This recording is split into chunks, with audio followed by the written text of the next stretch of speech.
우리 성도 여러분, 요즘에 행복하십니까? 기쁨과 감사로 넘치는 삶을 살고 계십니까?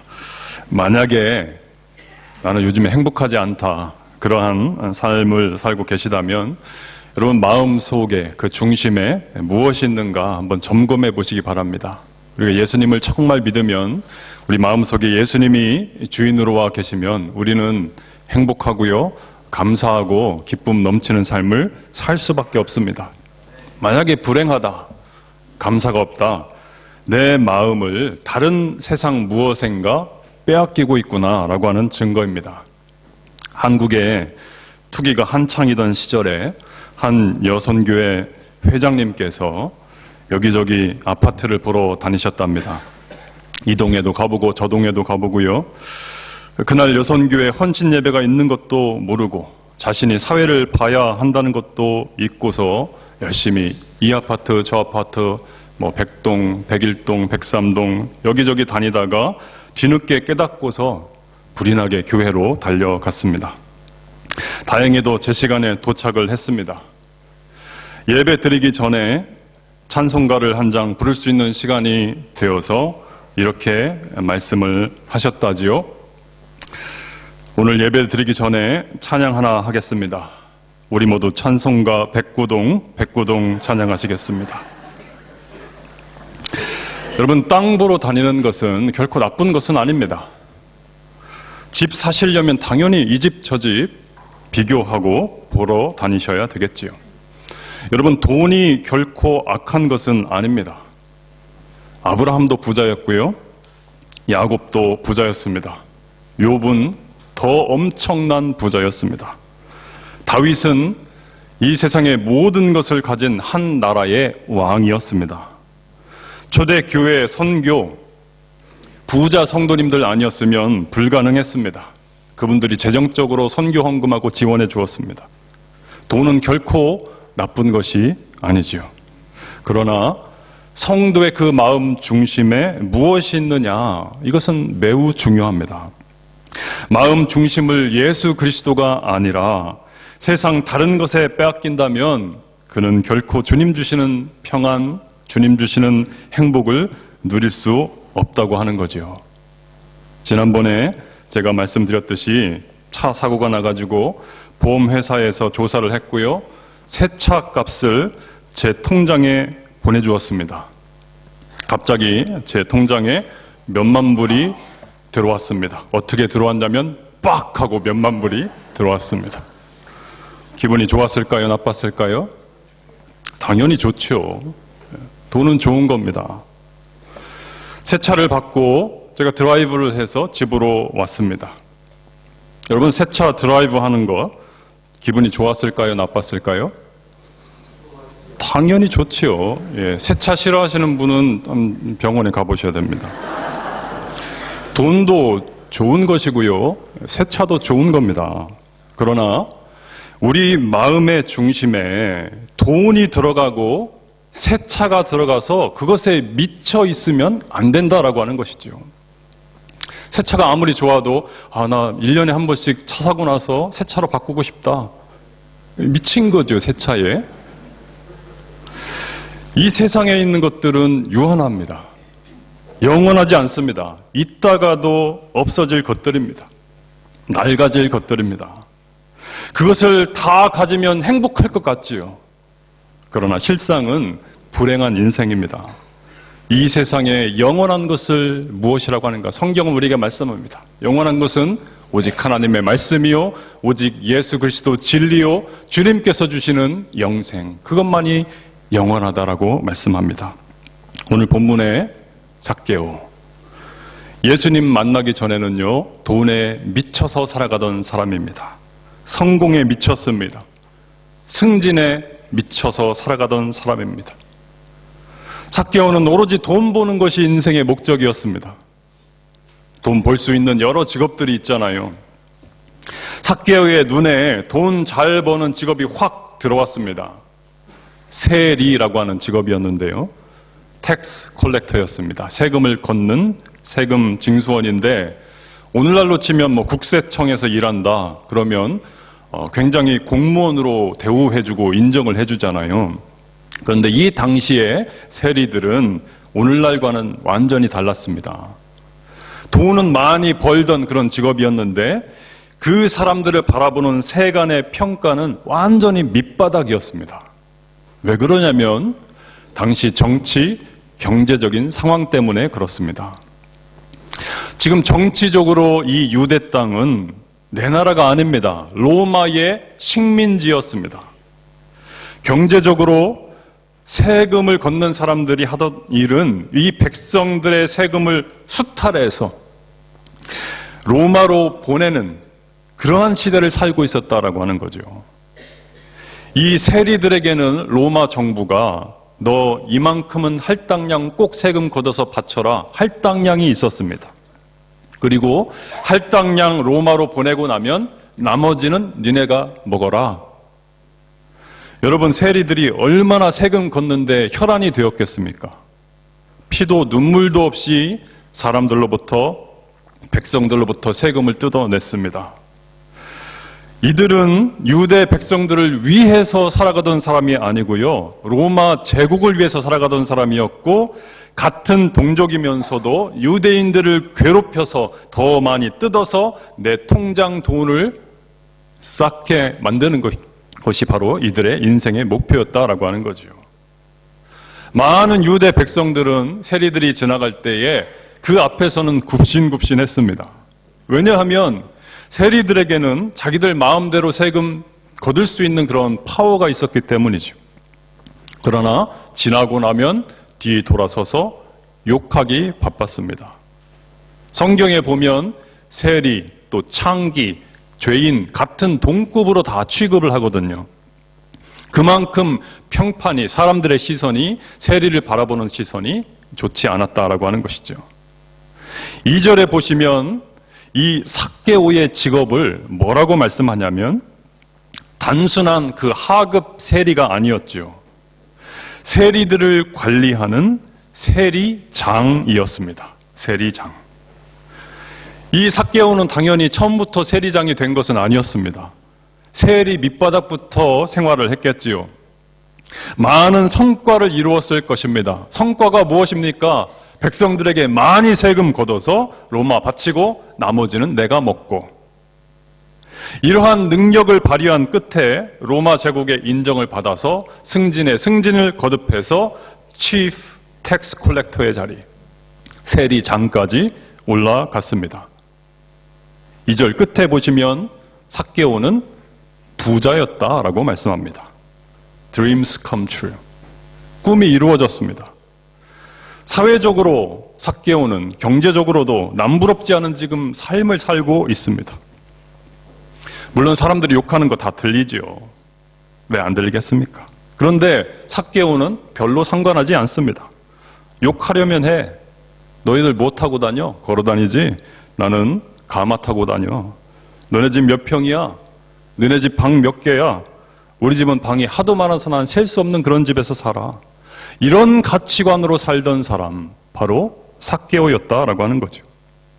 그런데 여러분, 분명히 남들이 가지고 있지 못한 세상의 많은 것들을 삭개오가 가지고 있는 것은 분명한데 삭개오는 행복하지는 않았습니다.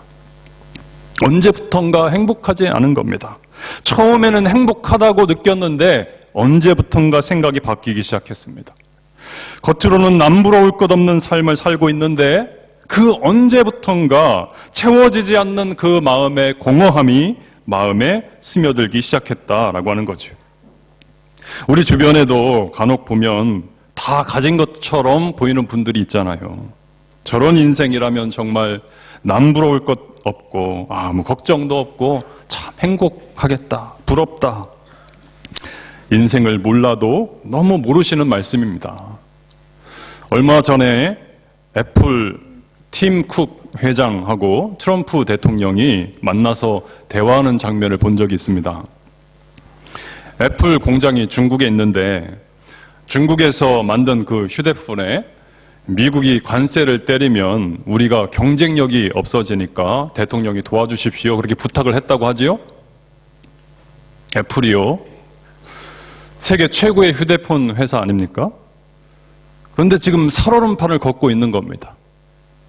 회장님이 대통령 만나서 부탁하는 겁니다. 작년에 팀 쿡 회장 연봉이 176억 정도였다고 하네요. 별로 놀라지 않으시네요. 네, 맞습니다. 1년에 176억 번다고 해도 인생의 모든 문제와 고민이 해결되지 않습니다. 트럼프 대통령은 요즘 아무 걱정 없이 행복할까요? 세계 초인류 강대국 대통령인데요. 헛되고 헛되니, 헛되고 헛되니, 모든 것이 헛되도다. 아무것도 없이 죽을 날만 기다리는 거지 할아버지가 넋두리하는 것이 아닙니다. 세상에 존재하는 모든 것을 누려봤고요, 인류 역사상 가장 화려한 왕으로서의 삶을 살았던 The Great King 솔로몬의 인생을 돌아보면서 썼던 인생 감상문입니다. 그는 지혜, 명철, 부, 명예, 권세, 영화 안에도 얼마나 많았습니까? 1000명 넘는 왕비, 후비까지 원 없이 다 가져보고 누려봤습니다. 안타깝게도 그러나 인생 끝자락에 자신을 돌아보면서 인생이 이토록 험한 것이었구나, 세상에서 내가 그토록 가지고자 했던 것이 아무것도 아니었구나, 그 진리를 바로 깨달았다라고 하는 것이죠. 아무리 많은 재산을 쌓고 직업에 있어서도 세리장까지 올라갔다 해도 이 삭개오는 행복하지 않은 겁니다. 왜 그럴까요? 하나님께서 우리를 그렇게 설계를 하셨습니다. 그렇게 지으셨다라고 하는 거죠.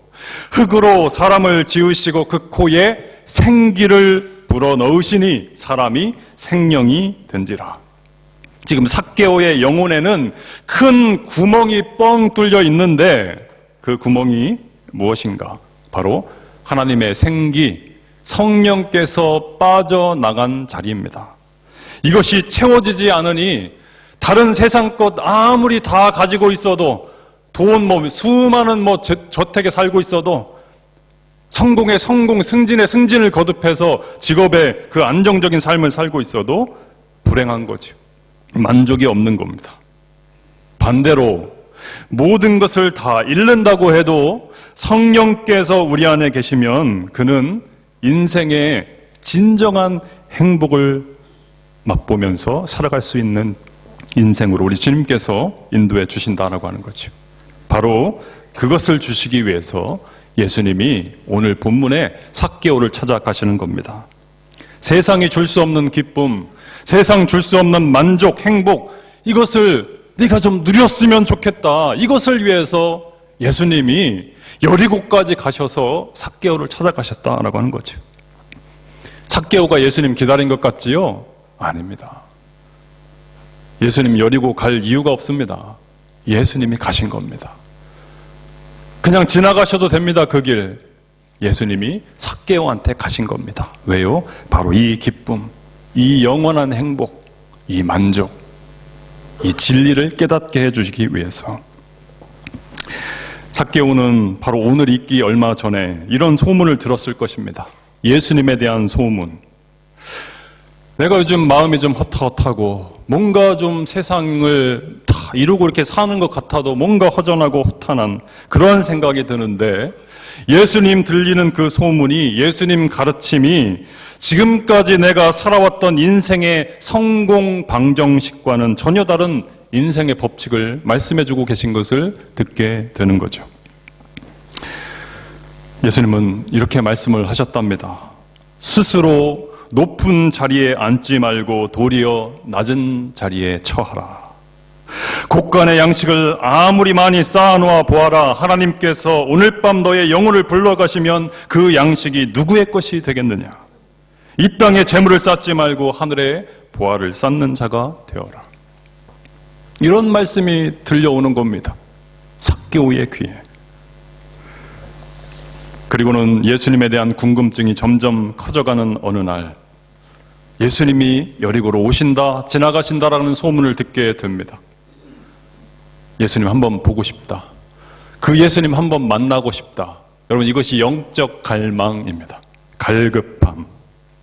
인생이 요즘에 왜 이렇게 허망할까? 왜 이렇게 허무할까? 난 그동안 무엇을 위해서 살아왔을까? 내 이 인생을 무엇으로 채울 수 있을까? 혹시 이런 생각을 하고 계신 성도님 계시다면 그것은 바꾸어 말하면 영적인 갈급함입니다. 하나님이 여러분을 찾으시는 순간입니다. 사인입니다. 내가 만나주겠다라는 하나님의 문자 메시지, 빨리 은혜의 자리로 나아오라, 하나님의 긴급 호출입니다. 그런데 그 은혜의 자리에 나아가려면요, 꼭 방해물이 있습니다. 꼭 있습니다. 삭개오가 예수님께 나아가려고 하는데 방해물이 있었죠. 키가 작은 것이었습니다. 사람들이 이미 가득 좋은 길목을 다 차지하고 있었기 때문에 키가 작은 삭개오, 예수님을 볼 수 있는 방법이 없었던 거죠. 포기할 수도 있습니다. 오늘 아니면 날이 없나? 다음에 또 오시겠지. 예수님 그때 한가할 때 만나지 뭐. 여러분, 예배도 마찬가지입니다. 은혜의 자리도 마찬가지입니다. 예배 안 드릴 이유 만들자면 수없이 만들 수 있습니다. 꼭 오늘만 날인가? 다음에 보지 뭐. 사람들 요즘에 너무 많네. 자리도 불편하고 다시 1부, 2부 예배 그때 돌아가면 나오지 뭐. 오늘은 몸이 좀 찌뿌둥하네. 쉬지 뭐. 오늘은 날이 좀 춥네. 쉬지 뭐. 오늘은 날이 너무 덥네. 쉬지 뭐. 오늘은 왜 비가 오냐? 쉬지 뭐. 오늘은 날이 너무 좋냐? 놀러 가지 뭐. 삭개오는 포기하지 않았습니다. 방법을 찾았습니다. 예수님 만날 수 있는 방법. 사람 사이로 비집고 들어가려고 해도 도저히 길이 보이지 않았습니다. 하지만 이 영적 열망, 갈급함이 있는 자에게 하나님은 지혜를 반드시 주십니다. 여러분, 사방이 막혔다 싶을 때는 위를 보십시오. 하나님을 바라보십시오. 하나님께 기도하십시오. 삭개오가 위를 바라보니까 뭐가 있어요? 돌 무화과 나무가 있습니다. 그 나무를 삭개오가 기어 올라간 것이죠. 저는 이 장면을 묵상하는데 가슴이 뭉클해졌습니다. 여러분, 삭개오는 하이스쿨 학생이 아닙니다. 여리고의 세무서장입니다. 이 당시에 세무서가 유대 그 땅에 세 군데밖에 없었습니다. 가버나움, 가이사랴, 여리고. 그 세 명 중에 한 명이 삭개오였습니다. 여러분, 그 치프 텍스 컬렉터 그 자리에까지 올라가려면 아마도 나이는 한 50살 이상 정도 되었을 것입니다. 당시 나이로 50이면 요즘 나이로는 한 70, 80 된 겁니다. 그러한 나이에 주님 만나고픈 그 열망이 이 모든 인간적인 수치, 그 모든 한계 다 뛰어넘게 해서 나무 위로 막 올라가게 만든 것이죠. 예배도 마찬가지입니다. 예수님 만나는 데에는 나이가 중요치 않습니다. 예수님 만나는 데에는 직업도 중요치 않습니다. 내가 어떤 형편이냐 중요치 않습니다. 예배하는데 체면이 뭐가 필요합니까? 사람을 왜 봅니까? 하나님만 바라보면 되죠. 우리 교회에서 예배할 때, 찬양 드릴 때 박수도 치고 또 일어나서 찬양하고요. 존귀하신 우리 하나님께 드리는 경배의 표현이죠. 우리 결단 찬양 때 또 손 들어서 찬양하지 않습니까? 마찬가지입니다. 하나님을 향한 경배의 표현입니다. 조선시대의 왕이 지나갈 때 백성들은 엎드려서 그들의 경외를 표현했듯이 서양에서는 왕이 들어올 때 자리에서 일어나서 경외를 표현했듯이 몸으로 표현하는 것이죠. 한 성도님의 간증을 소개하고 싶습니다. 예배를 드리는데 찬양 인도자가 두 손을 들라 했다. 젊은 사람들은 손을 쉽게 들었는데 나는 주저했다. 살짝 들어보려고도 했으나 마음이 어색했다. 남들이 든다고 나도 따라 들기는 싫었다. 억지로 드는 나의 모습을 하나님도 기뻐하지 않으시리라 믿었기 때문이다. 나는 꿋꿋이 그 뒤에도 손을 들지 않고 마음을 다해 찬양을 드렸다. 그런데 이상하게도 어느 순간부터인지 손을 들고 찬양합시다 라는 인도자의 말에 그동안 가져왔던 나의 아집과 신념 때문에 억지로 거부하고 있는 것은 아닌가라는 의문이 들기 시작했다. 그러던 어느 날 말씀을 묵상하다가 성경 속에서 수많은 믿음의 사람들이 하나님을 향해 손을 들어 찬양하며 예배하고 있는 모습들이 눈에 들어왔다. 다윗은 왕의 채신도 잊은 채 열정적으로 하나님께 춤을 추며 예배했다. 그들은 영으로만이 아니라 하나님 주신 온 몸을 다해 주님을 예배하고 있었다. 그리고 예배 시간에 손을 들지 않았던 것은 내가 다녔던 교회의 전통이었지 성경적 전통이 아니었음을 깨닫게 되었다. 어느 주일에 찬양 인도자는 또 다시 손을 들기를 요청했다. 여전히 내 자아와 익숙해진 예배 전통은 내 손을 잡아내리고 있었다. 그러나 그 순간 너의 단단한 자아를 내려놓고 나만을 바라보라는 주님의 음성이 들리기 시작했다. 나는 주님의 음성을 외면할 수 없었다. 알았어요, 주님. 당신께 항복합니다. 나는 항복의 의미로 두 손을 들었다. 그 순간 주체할 수 없는 눈물이 흘러나왔다.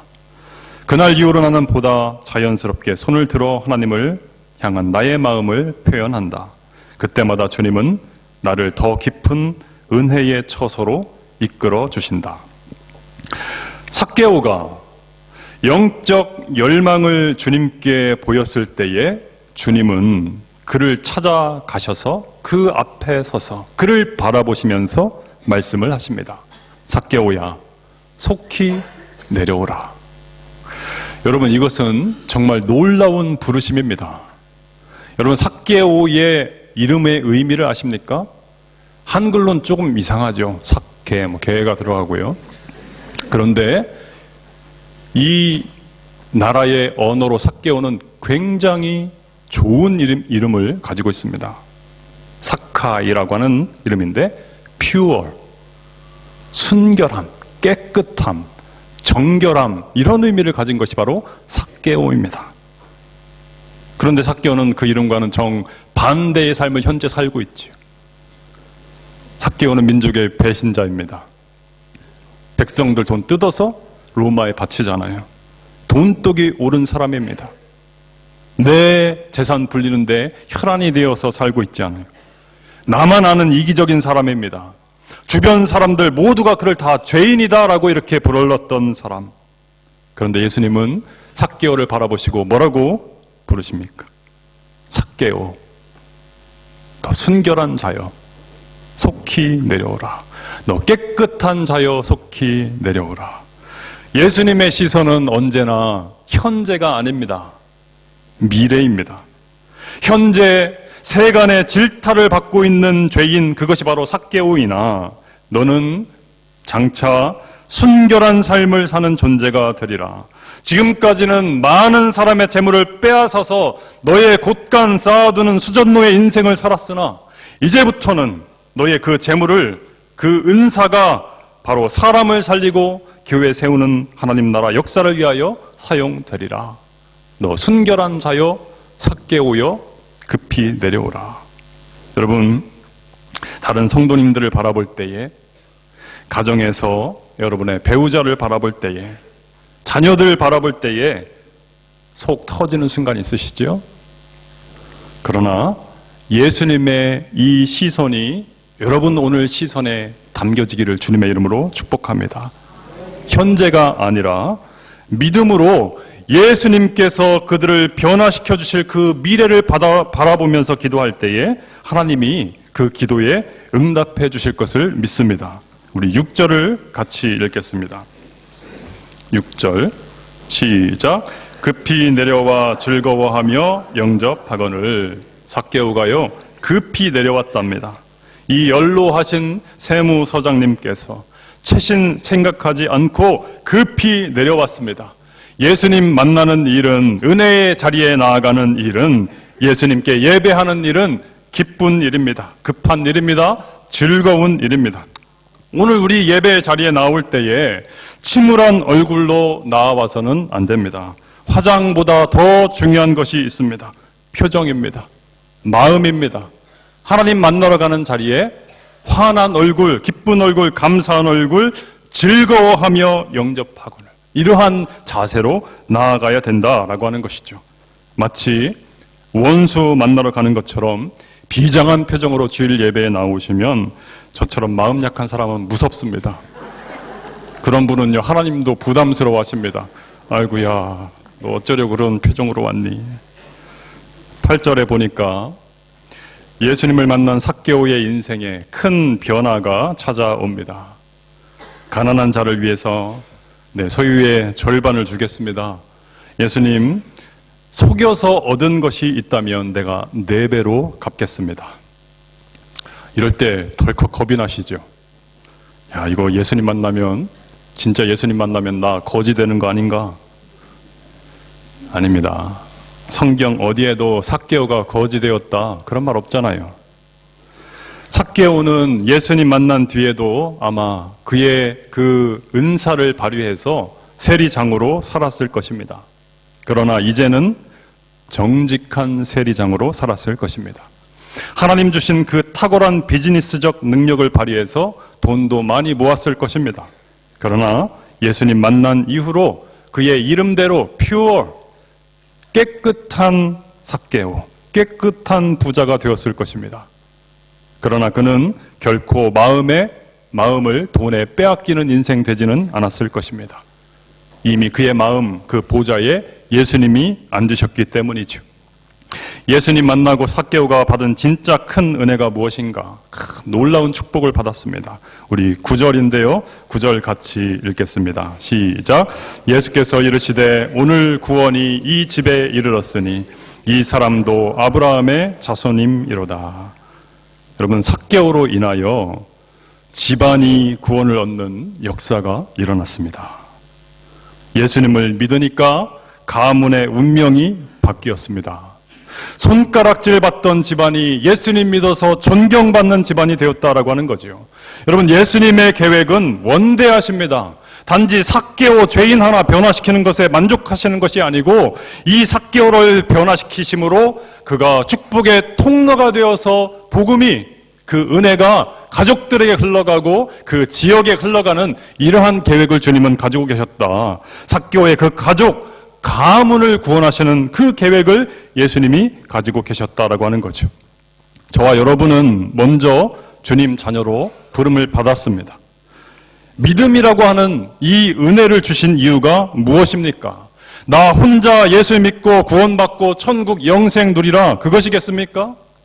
이 자리에 예배한 우리 성도 여러분 한 분 한 분으로 인해서 오늘 구원이 이 집에 이르렀으니 여러분의 가정이, 여러분의 가문이, 여러분의 후손들이, 여러분 주변이 이렇게 놀라운 은혜로 변화되는 역사가 있기를 주님의 이름으로 축원합니다. 기도하겠습니다.